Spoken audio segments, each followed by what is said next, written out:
Hello, എല്ലാവർക്കും പുതിയൊരു വീഡിയോയിലേക്ക് സ്വാഗതം. ഇന്ന് നമ്മൾ സാമ്പാർ പൊടിയൊന്നും ഇല്ലാണ്ട് തന്നെ നല്ല ടേസ്റ്റി ആയിട്ടുള്ള ഒരു സാമ്പാർ റെസിപ്പി ആയിട്ടാണ് വന്നിരിക്കുന്നത്. അപ്പം നമുക്ക് നേരെ വീഡിയോയിലേക്ക് പോകാം. വീഡിയോയിലേക്ക് പോകുന്നതിന് മുന്നേ നിങ്ങളെൻ്റെ ചാനൽ ആദ്യമായിട്ടാണ് കാണുന്നതെന്നുണ്ടെങ്കിൽ ലൈക്ക് ചെയ്യുക, ഷെയർ ചെയ്യുക, സബ്സ്ക്രൈബ് ചെയ്യുക. അപ്പം നമുക്ക് നേരെ വീഡിയോയിലേക്ക് പോകാം. അതിനായിട്ട് ആദ്യം നമ്മൾ എടുത്തിരിക്കുന്നത് ഒരു 150 ഗ്രാം തുവരപ്പരിപ്പാണ്. നല്ല വൃത്തിയായിട്ട് കഴുകി നമ്മൾ കുക്കറിലിട്ടിട്ടുണ്ട്. ഇനി നമ്മുടെ അടുക്കലുള്ള എല്ലാ വെജിറ്റബിൾസും ഞാൻ ഈ ഒരു വലിപ്പത്തിലാണ് അരിഞ്ഞെടുത്തിരിക്കുന്നത്. അതിലേക്ക് ഒരു 4 പച്ചമുളകും കൂടി ചേർത്ത് കൊടുക്കാം. ഒരു വലിയ സൈസ് തക്കാളിയാണ് ഞാൻ എടുത്തിരിക്കുന്നത്. ഇനി നമുക്ക് ഇതിലേക്ക് പൊടികളും കൂടി ചേർത്ത് കൊടുക്കാം. ഈ സമയത്ത് തന്നെ ഒരു 1/4 ടീസ്പൂൺ മഞ്ഞൾപ്പൊടി, ഒരു 1.5 ടേബിൾ സ്പൂൺ മുളക് പൊടി, 1 ടേബിൾ സ്പൂൺ മല്ലിപ്പൊടി. ഇനി ആവശ്യത്തിന് ഉപ്പും കൂടി നമുക്ക് ഈ സമയത്ത് ചേർത്ത് കൊടുക്കാം.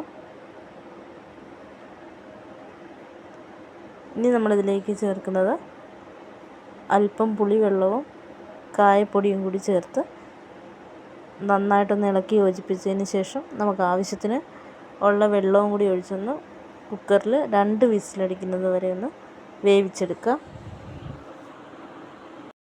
അപ്പോൾ ദേ 2 വിസിലടിച്ച് നമ്മുടെ വെജിറ്റബിൾസൊക്കെ നല്ലതായിട്ട് വെന്ത് വന്നിട്ടുണ്ട്. ഇനി അത് നമുക്ക് മാറ്റി വയ്ക്കാം. ഇനി നമുക്ക് വേറൊരു ചട്ടി അടുപ്പത്ത് വെച്ചതിന് ശേഷം അതിലേക്ക് അല്പം വെളിച്ചെണ്ണ ഒഴിച്ച് കൊടുക്കാം.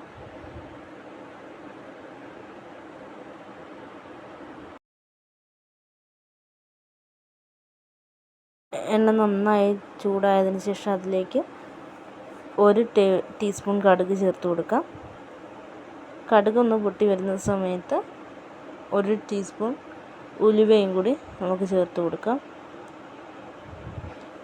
അപ്പോൾ ദേ നമ്മുടെ ഉലുവയും കടുകൊക്കെ നന്നായിട്ട് പൊട്ടി വന്നിട്ടുണ്ട്. ഇനി അതിലേക്ക് കുറച്ച് കറിവേപ്പിലയും കൂടി ചേർത്ത് കൊടുക്കാം.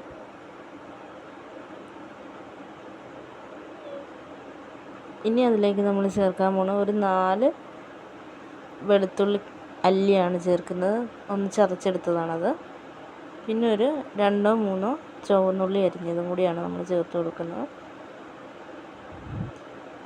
ഈ വെളുത്തുള്ളി നമ്മൾ ആഡ് ചെയ്യുന്നതിൻ്റെ കാര്യം ഈ സാമ്പാറിൽ ഗ്യാസിൻ്റെ പ്രശ്നമൊന്നും നമുക്കുണ്ടാവില്ല.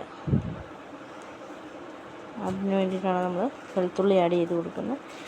ഇനി നമ്മുടെ ആ ഉള്ളിയും വെളുത്തുള്ളിയുടെയൊക്കെ പച്ചച്ചുവ നന്നായിട്ടൊന്ന് മാറി വരുമ്പോഴത്തേക്കിന് നമുക്കതിലേക്ക് വെണ്ടയ്ക്ക ചേർത്ത് കൊടുക്കാം.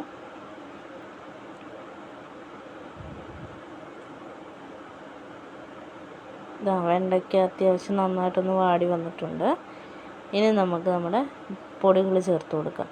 ഞാനിപ്പോൾ എടുത്തിരിക്കുന്നത് 1 ടീസ്പൂൺ മുളക് പൊടി, 1/4 ടീസ്പൂൺ മഞ്ഞൾപ്പൊടി, 1 ടീസ്പൂൺ മല്ലിപ്പൊടി. ഇനി ഇതെല്ലാം കൂടി നന്നായിട്ടൊന്ന് അതിൻ്റെ പച്ചച്ചവ മാറുന്നതും വരെ ഒന്ന് ഇളക്കി കൊടുക്കാം.